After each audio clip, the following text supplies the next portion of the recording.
All right, so we're back for another deep dive, and this time you guys have given us a whole bunch of YouTube videos about the Vatican. Oh, yeah. Its history, its finances, some of the scandals that surround it. Mm-hmm. It really does feel like we're about to open a vault full of secrets. It's going to be fascinating. Yeah. We've got a lot to unpack here. You do. Centuries of history, everything from, the papacy's political maneuvering to the Vatican Bank's controversial dealings. Well, let's start with that. The Vatican Bank, Okay. officially, it's known as the Institute for the Works of Religion. Right. Now it's meant to manage the church's finances and support its charitable mission. Right. Sounds pretty straightforward on the surface. It does. But this bank has a history of secrecy that really does raise eyebrows. Yeah. I mean, up until 2002, get this, the Vatican Bank routinely destroyed records of their financial transactions after just 10 years. 10 years. Can you imagine if you or I tried that with our banks? Yeah. Red flags everywhere. It makes you wonder, what were they trying to hide? Absolutely. How can practices like that be reconciled with the church's calls for transparency and accountability? Huge paradox. It is, yeah. Yeah. And things get even murkier when we look at the Vatican Bank's origins. Okay. The story goes all the way back to 1929 Okay. and the Lateran Treaty between the Vatican and Mussolini's fascist government. Right. This treaty granted the Vatican City independent statehood. Okay. But it also included a hefty financial settlement Interesting. as compensation for territories that the church had lost decades earlier. So they got a big payout. Huge payout. Wow. So the Vatican suddenly found itself with this massive influx of wealth Oh, I see. and a pressing need for some serious financial expertise. They needed somebody who knew what they were doing. Exactly. Yeah. Enter Bernardino Nogara, who was brought in to manage this newfound fortune. He was a brilliant financier who turned the Vatican into a savvy investor. I see. They dabbled in everything. Okay. Real estate, stocks, Uh-huh. even currency speculation. Wow, really? Oh, yeah. That's a little surprising. High-stakes game. Yeah. And especially during World War II. Right. This is where it gets even more interesting. Okay. The Vatican Bank was investing in both sides of the conflict. Oh, wow. The Allied and Axis powers. So they were hedging their bets. Hedging their bets. Wow. To ensure financial survival. Smart, I guess. Regardless of who won the war. Interesting. So again, it raises questions about the Vatican's neutrality and whether those actions really aligned with their mission of peace. I see what you mean. Yeah. Yeah. That wartime financial maneuvering is just one piece of the puzzle. Then there are the scandals, like the mysterious death of Roberto Calvi. Roberto Calvi. Also known as God's banker. Oh, God's banker. Okay. He headed Banco Ambrosiano. Okay. This was an Italian bank with very deep ties to the Vatican. Okay. And he was found hanging beneath Blackfriars Bridge in London Oh, wow. in 1982. So this is a big deal. Huge deal. Yeah. Officially ruled a suicide. Okay. But the circumstances surrounding his death Yeah. have fueled conspiracy theories for decades. Right? You can see why. Now, Calvin managed the Vatican's finances through a complex web of offshore companies. Oh, I see. And he was connected to the P2 Masonic Lodge. P2 Masonic Lodge. That sounds familiar. This was a secret society with suspected ties to organized crime and political corruption. So like a secret society within a secret society. It really does sound like something out of a spy thriller. It does. So the P2 Lodge, they aimed to exert influence over key Italian institutions, including the Vatican. Oh, wow. Now, the extent of their reach is still unclear. Yeah, makes sense. But their involvement adds another layer of intrigue. For sure. To Calvi's death. Right. And it raises concerns about the potential for corruption within the church's power structure. Huge implications there. Huge. Yeah. And then there's the collapse of Banco Ambrosiano itself. Right. Which cost the Vatican Bank hundreds of millions of dollars. Hundreds of millions. Led to accusations of money laundering. Oh, wow. So this was a major financial scandal that really shook the Vatican. It had. Forced them to make significant payouts to creditors. Okay. Even though they denied any wrongdoing. Of course. It further reinforced the perception of the Vatican Bank as this opaque institution operating outside the norms of financial transparency. Right. And it wasn't just big institutions. Okay. A former auditor for the Vatican Bank claimed that he was forced out after uncovering financial irregularities. So he found something. He did. And they didn't like it. His allegations are chilling. Okay. He claimed that his office was bugged and that he was accused of spying after stumbling upon potentially incriminating information. So they were covering their tracks. It really makes you wonder, how can an institution that preaches moral authority reconcile these practices with its teachings? Yeah, huge disconnect. It seems like a recurring theme. It does. This tension between the Vatican's spiritual mission and its involvement in worldly affairs. Especially when there's so much money involved. Yeah, especially. Yeah. But beyond the financial intrigues, the Vatican also delves into the spiritual realm in ways that, some might find unsettling. Unsettling how? You're talking about the practice of exorcism. Exorcism, oh, right. Yeah, the Vatican has over 200 priests. Wow. Who are trained to perform exorcisms. 200, that's a lot. It is, and it indicates a deep belief in the tangible reality of evil. Yeah, I can see that. Now, the former chief exorcist, Father Gabriel Amorth. I've heard that name. He was a very controversial figure. Okay. He even claimed that things like Harry Potter and yoga could be gateways to satanic influence. Wow, really? It's a very different worldview. It is, yeah. While those views might seem extreme to some, they do. They really do highlight the Vatican's worldview. Right. Where the battle between good and evil is a very real and present force. Yeah, a constant struggle.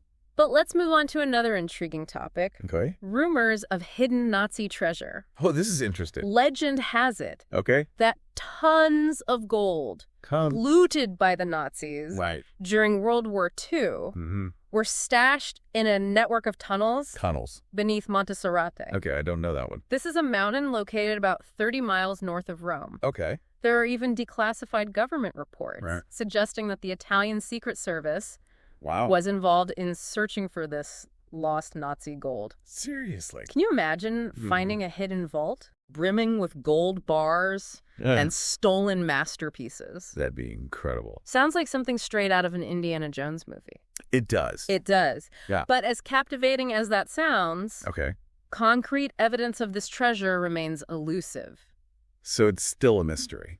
It is. It's just one of many tantalizing mysteries that continue to swirl around the Vatican. I can believe it. Then there's the case of the missing Florentine treasures. Florentine treasures? Over 700 works of art. Wow. Stolen from galleries and private collections in Florence during World War II. That's a huge heist. Massive operation. Yeah. Orchestrated by the Nazis. Of course. Led by the notorious SS General Karl Wolff. Karl Wolff, okay. While many of those stolen pieces were recovered after the war, some, including a valuable still life by Van Huysen, Van Huysen, are still missing. So where did they go? Where could these lost masterpieces be hidden? Yeah. Are they tucked away in some secret vault just waiting to be rediscovered? That'd be something. Some speculate they might be hidden in free ports. Free ports? These are ultra-secure warehouses, often located in tax-free zones, where valuables can be stored anonymously, shielding them from scrutiny.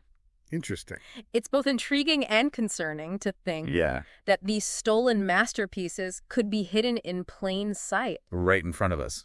The art world, much like the financial world, has its share of shady dealings. Definitely. But speaking of shaking things up, we can't forget the man at the center of it all. Right. Pope Francis. Pope Francis. The first pope from Latin America. That's right. He's been a truly groundbreaking figure. For sure. But not without stirring up some controversy. Of course. His papacy has been a whirlwind of reform and pushback. Right. He's addressed issues like divorce and same-sex relationships in ways that have challenged traditional views and sparked debate within the church. Big time. He's also taken a strong stance on issues like economic inequality and environmental protection, which has drawn criticism from those who believe that the church should stay out of political matters. So stepping on some toes. He's not afraid to ruffle some feathers. That's for sure. But amidst all the controversy and the reforms, There's this ongoing sexual abuse crisis Right. that continues to cast a long shadow over the church. It's a tough one.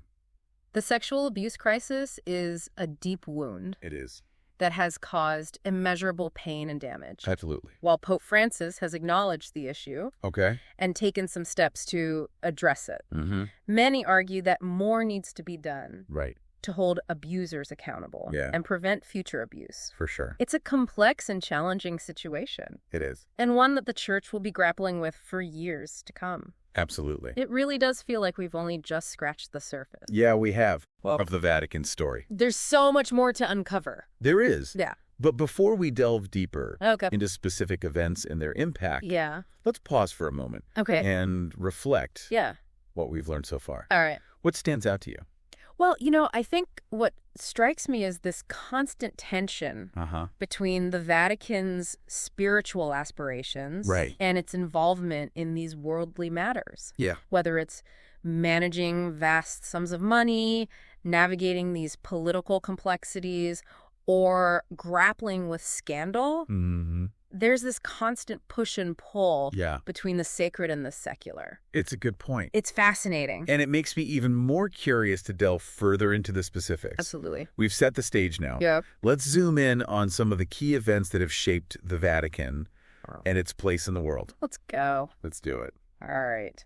We've seen how the Vatican, how they navigate these complex financial matters. But it's also an institution that is deeply, engaged in social issues. Right. And that brings us to some of the more heated controversies surrounding Pope Francis. Yeah. His papacy has been a whirlwind. It has. Of both, progress and pushback. Yeah. He seems determined to address contemporary issues head on. He does. But, not everyone in the church is on board. Not everyone, no. Like, take the issue of divorce. Okay, yeah. Catholic doctrine, traditionally does not recognize divorce. Right. Remarried Catholics without annulments have been barred from receiving communion. Right, that's a big deal. Huge. Yeah. Pope Francis wanted to take a more pastoral approach to these complex situations. Okay. He convened 2 synods, which are meetings of bishops from around the world to discuss the issue of family life. Okay. This resulted in a document called Amoris Laetitia, which, while not changing doctrine,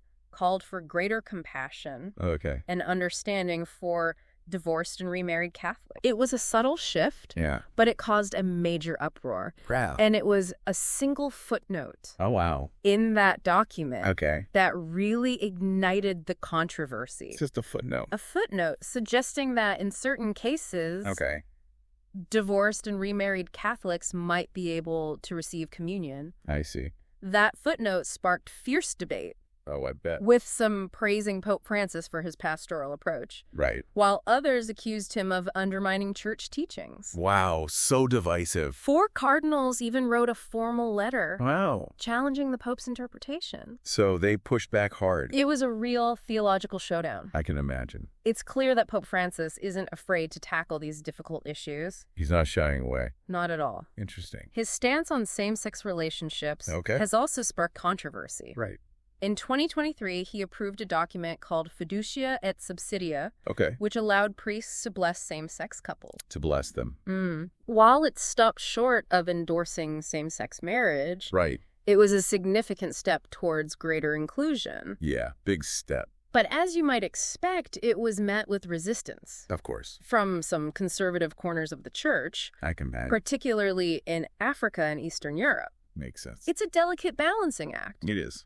How do you reconcile traditional doctrine with the rapidly changing world? Yeah. Pope Francis is attempting to navigate that tightrope. He is, yeah. But it's creating friction within the church. For sure. And his views on social and economic issues have also garnered attention. In what way?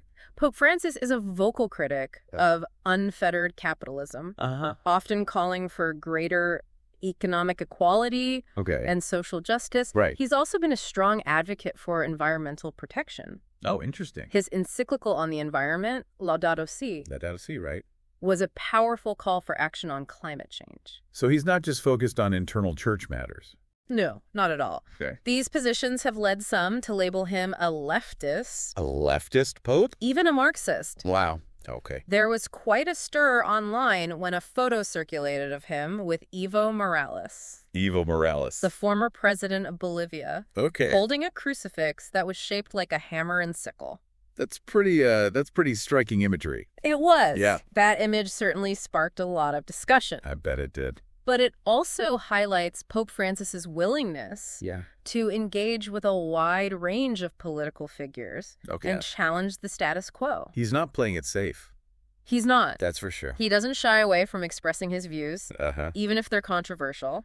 Good for him. He's definitely not your typical pope. No, he's not. And his efforts to reform the Vatican itself haven't gone unnoticed. What kind of reforms? He established a council of cardinal advisors to help guide his governance and reform efforts. So shaking up the power structure? A little bit. He's also pushed for greater financial transparency. Okay, good. Within the Vatican Bank. That's a big one. Attempting to address those long-standing concerns about secrecy and accountability. Right. But these reforms have been met with resistance. Of course. From some within the Vatican's old guard. Makes sense. Who see his approach as too radical or disruptive. Yeah. Change is never easy. Change is never easy. Especially in an institution like that. Yeah, especially in an institution as deeply rooted in tradition as the Vatican. Yeah, you've got a point. It's almost like watching a slow-motion earthquake. An earthquake? Yeah. Okay. With the very foundation of the church shifting. Interesting analogy. And this is all happening against the backdrop of the sexual abuse crisis. Yeah. Which continues to be a major challenge for the church. Absolutely. This crisis has deeply damaged the church's credibility and moral authority. For sure. Pope Francis has acknowledged the gravity of the situation and taken some steps to address it, including the creation of a pontifical commission for the protection of minors. Okay, so a dedicated commission. All right. But many survivors and their advocates argue that it's not enough. Yeah, I could see that. They're calling for more concrete action, greater transparency, and a system that holds abusers accountable. For sure. They need to see real change. Absolutely. Yeah. It's a complex and painful issue. It is. With no easy solutions. No easy solutions at all. It's a wound that will take time and genuine effort to heal. Absolutely. As Pope Francis enters his late 80s, the question of his successor looms large. Yeah, that's a big one. The next conclave will be a pivotal moment for the Catholic Church. For sure. Who will they choose to lead them in these turbulent times? Yeah, who can fill those shoes? It's impossible to predict who will emerge as the next pope. Yeah. But the stakes are high. Yeah. There'll need to be someone who can navigate these internal divisions, address the ongoing crises, and respond to the challenges of a rapidly changing world. That's a tall order. It is. Yeah. Will they continue the path of reform initiated by Pope Francis, or will they chart a different course? It'll be fascinating to watch. It will. Yeah. This deep dive has revealed so much about the Vatican. It has. The good, the bad, and everything in between. The whole spectrum. We've seen the immense wealth and power, the political maneuvering, the struggles with transparency and accountability. Those are big ones. But let's not forget the other side of the equation. The Vatican's enduring spiritual mission. Its global reach. For sure. And its vast network of charitable works. That's important to remember. Millions of people around the world find meaning and solace in their Catholic faith. Absolutely. The Vatican, with all its complexities and contradictions, remains a powerful symbol of tradition and a source of hope for many. It's this interplay of faith, power, and human fallibility that makes the Vatican such a captivating subject. Absolutely. We've covered a lot of ground. We have. But there's still so much more to explore. Let's do it. Let's delve deeper into the Vatican's cultural and historical significance. All right. And its enduring impact on the world stage. Sounds good. So we've explored, the inner workings of the Vatican, the finances, the controversies, the challenges it faces. Big challenges. Now I think it's time to, step back Okay. and consider its place in the wider world. The big picture. Yeah. It's easy to get caught up in the day-to-day dramas, right? It is, yeah. But it's crucial to remember that the Vatican is an institution with almost a 2,000-year history. 2,000 years, wow. I mean, it's older than many countries. It is. And has a global reach that's, it's hard to even grasp. Yeah, it's massive. When we think of the Vatican, we often picture, like, St. Peter's Square. The Pope addressing the crowds. Yeah. The grandeur and ceremony. The spectacle of it all. But its influence extends far beyond those iconic images. It does. I mean, for over 1 billion Catholics worldwide, the Vatican is the spiritual center of their faith.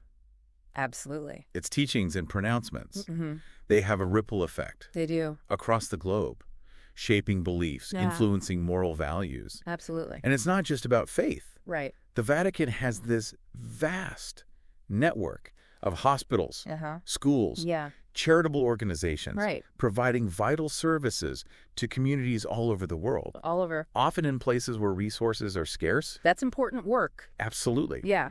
Their presence is truly global. It is. They operate a diplomatic network with nuncios. Nuncios, which are essentially ambassadors representing the Holy See in almost every country. Wow. So the Vatican plays an active role in international affairs. It does. Advocating for peace, human rights, interfaith dialogue. So they're really involved. It's almost like a parallel government. Parallel government. Yeah, with its own laws, courts, even its own currency. Wow. It's a unique entity. It is. This city-state within a city, holding immense power and influence on the world stage. Yeah, it's remarkable. And let's not forget its cultural impact. Okay. I mean, the Vatican houses some of the world's greatest art and architecture. Absolutely. Think about the Sistine Chapel. Yeah. St. Peter's Basilica. Of course. The Vatican Museums. These are treasures. They are. That draw millions of visitors each year. Right. Inspiring awe and wonder. Absolutely. Regardless of one's religious beliefs. It's true. The art transcends those boundaries. It really does. Yeah. It's remarkable to think that a place less than half a square mile in size. Less than half a square mile. Can hold so much history, art, and spiritual significance. It's a powerful place. It speaks to the enduring power of faith and tradition. At its core, the Vatican is a community of believers, a living embodiment of the Catholic tradition, which continues to resonate with people all over the world, offering that sense of belonging, purpose, hope. And in a world that often feels so chaotic and uncertain. Yeah. That sense of hope is a powerful force. It really is. But despite its long history and enduring influence, the Vatican also faces a unique set of challenges in the modern world. Of course, it's not immune.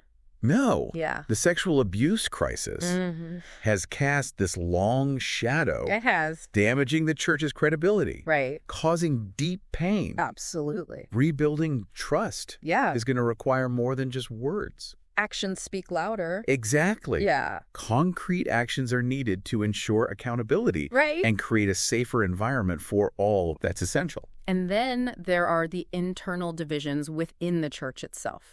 The debates over social issues like divorce, contraception, same-sex relationships show no signs of fading. Yeah, those are big ones. Reconciling traditional teachings with the realities of modern life is proving to be a difficult task. It is. It's a tough balance. It is. Yeah. And the rise of secularism in many parts of the world also presents a challenge. In what way? I mean, the Vatican's influence is waning in some areas as more people move away from organized religion. So it's losing its grip a little. A little bit. Almost as if the church is being squeezed. Squeezed. Yeah. From both sides. From both sides, internally and externally. Internally and externally. Wow, that's a lot of pressure. It's a lot to contend with. It is. But throughout its long history, the church has faced countless challenges. And emerged, perhaps scarred. Scarred but not broken. But still standing. Resilience. It has an incredible ability to weather storms.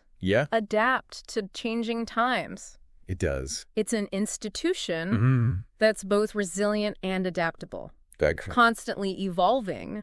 While still holding on to its core beliefs. That's interesting. So as we come to the end of this deep dive, what if we learn? Yeah, what are the key takeaways? What are the key takeaways for you? Well, I think for me, the biggest takeaway is that the Vatican is this profoundly human institution. It's flawed, it's complex, full of contradictions. Just like humanity itself. It is. It's a place of great beauty and deep faith.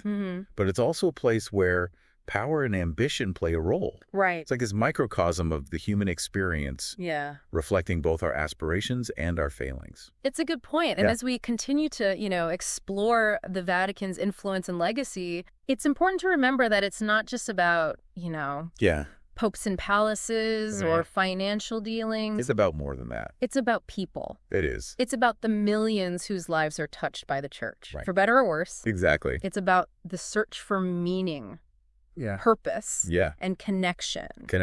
In a world that often feels fragmented and isolating. That's a really good point. This deep dive has provided, just a glimpse into this complex and often hidden world. For sure. We've explored the Vatican's finances, political maneuverings, its struggles with transparency, and the challenges that it faces. Yeah, a lot of challenges. But we've also seen, its enduring spiritual mission, its vast charitable works, and the cultural treasures it holds in trust for humanity. Absolutely. It's a place of contradictions, that is. A blend of the sacred and the secular, where faith and power intersect in, fascinating and sometimes troubling ways. Definitely. And as we wrap up, we leave you with this thought. What is your biggest takeaway? What questions are still lingering in your mind? Good questions. This deep dive is just the beginning. The beginning, The Vatican story continues to unfold. It does. And it's a story that invites us to reflect on the interplay of faith, power, and humanity. Absolutely. In our own lives and in the world around us. That's well said. Thank you for joining us on this journey. Thanks for having me.